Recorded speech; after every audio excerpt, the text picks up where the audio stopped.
Good morning, it's Michael here from Michael's Card Art, and I just came down to the craft room this morning and I was looking at all of the watercolour pencils that I've got, whether they're from Stampin' Up or whether they're from my own collection from Faber-Castell. I don't feel as though I use them enough. And I discovered something, and look, this may be common knowledge, but for this little bunny, I had not known this bit of information, and it's something that I think more and more people should be aware of. And it's colouring with watercolour pencils and what we call the Stampin' Up blender pen. And both of them are available from Stampin' Up. And so this is the little thing that I've learnt, and it's only going to take me 5-10 minutes. You need to get quite an open picture, and I've just grabbed the Free as a Bird set, and I'm going to colour this image, and I'm going to show you how I'm going to stamp it, and then I'm going to colour it for you.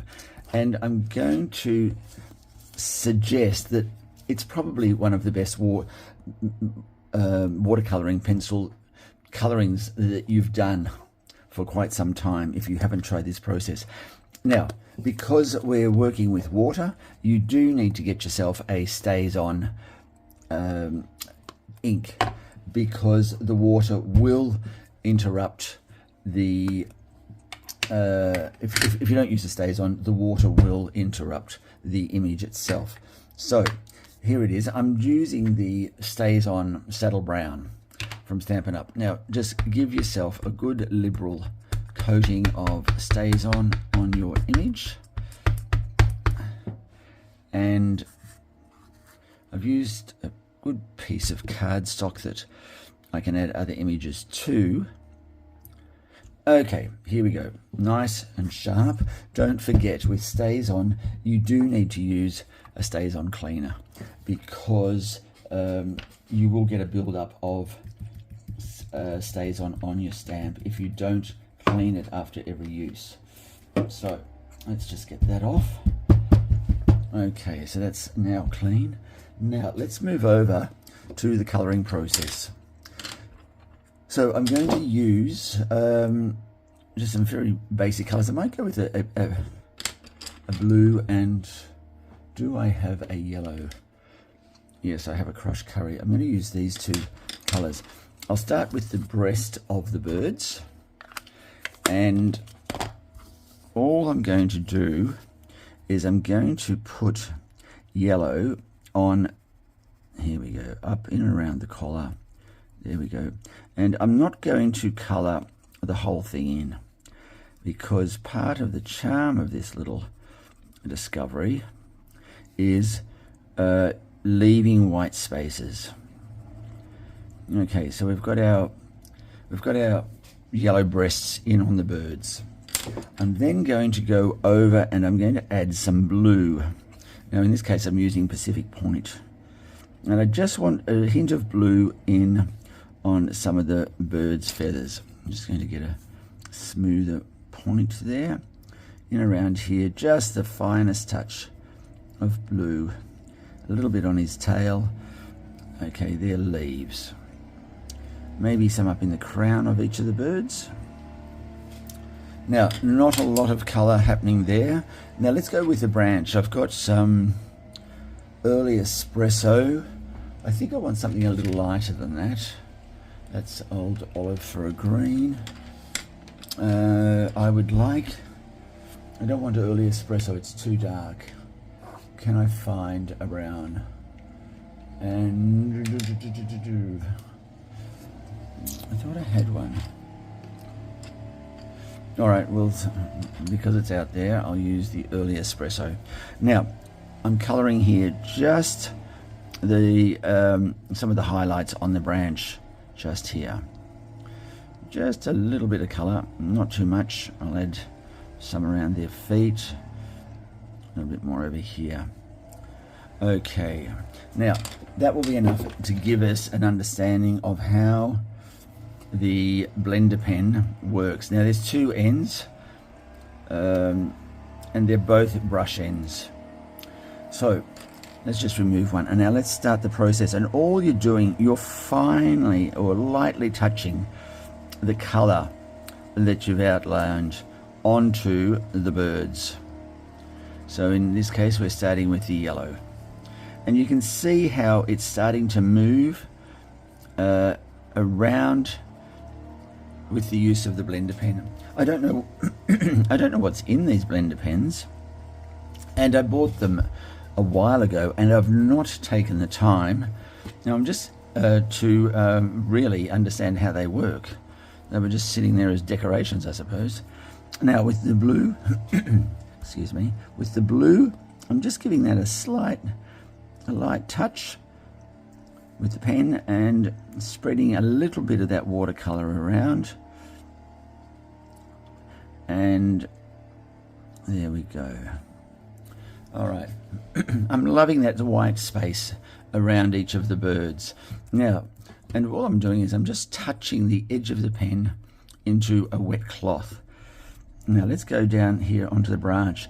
Look how that color is moving through to those places where I'm touching with the blender pen.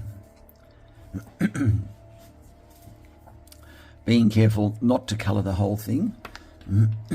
Now I'm going to use, for the leaves, what have I got here? Garden green. I'm touching the veins really of the leaves. There we go. Just 1 or 2 strikes of color across each leaf. That's a leaf, not a bird feather. Here we go. Over here. Because I would say there are a lot of people like me out there who are not confident with their colouring techniques. Now, actually what I'm going to do is I'm going to add a little contrast of green. And in this case, I'm using, if I can find my sharpener, and it was here a moment ago. Here it is. I'll just fix up that point there. It's obviously being used for something. Now, all I'm doing here is I'm adding a little bit of granny apple green to go with the garden green, just as a contrast of colour on the leaves. So lightly touching the granny apple green onto each leaf. Here we go. So not filling the leaf in at all, just really a couple of strokes of colour. And here we go. We now apply, that's it. You can see the colour moving around, still leaving some white spots on the leaf. There it is. And you've now got a bit of a contrast of colour as well. Okay. Now I'm going to add I've got, what have I got? Melon Mambo and Calypso Coral to these. You can see a variation in colour. Okay. All right, I think what I'll do is I'll sharpen the point of that pencil and just, there you go. All right, so let's put a little bit of colour in the center, very lightly, just touching it and swirling some colour in there. There we go. That's all the leaves, yes. I'm going to put in a little bit of Melon Mambo right in the center of these, just as the stamen focal point, and then finishing that off and moving some of that color around. Now once again, we're not filling in the flower buds with all the white areas being covered. And there you go. Now that's finished.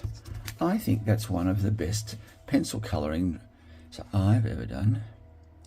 And I hasten to add, it's probably one, when you put pen to paper, you'll find that you'll be impressed with your own colouring techniques using watercolour pencils, whether they're Stampin' Ups or whether they're another from another supplier. And the blender pen, I don't know what it's got in it, but it's brilliant. it works a treat. I can't wait to make a card with that.